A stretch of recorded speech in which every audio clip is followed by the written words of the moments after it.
The thing that I am most excited about is this is a model for the first time where I feel like I can ask kind of any hard scientific or technical question Hmm.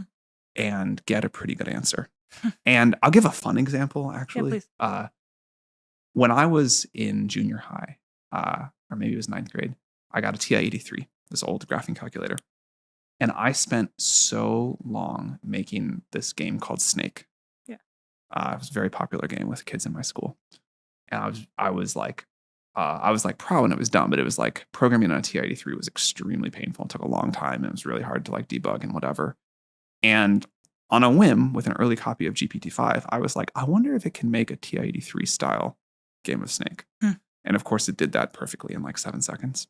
And then I was like, okay, am I supposed to be, would my like 11-year-old self think this was cool or like, miss something from the process? And I had like 3 seconds of wondering like, oh, is this good or bad?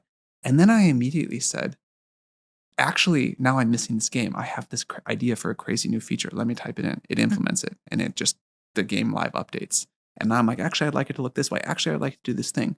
And I had this like, this very like kind of, this experience that reminded me of being like 11 in programming again, where I was just like, now I want to try this. Now I have this idea. Yeah. But I could do it so fast, and I could like express ideas and try things and play with things in such real time.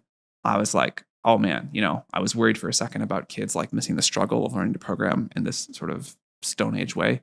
And now I'm just thrilled for them because the way that people will be able to create with these new tools, the speed with which you can sort of bring ideas to life, that's pretty amazing. So this idea that GPT-5 can just not only like answer all these hard questions for you, but really create like on-demand, almost instantaneous software. I think that's going to be one of the defining elements of the GPT-5 era in a way that did not exist with GPT-4.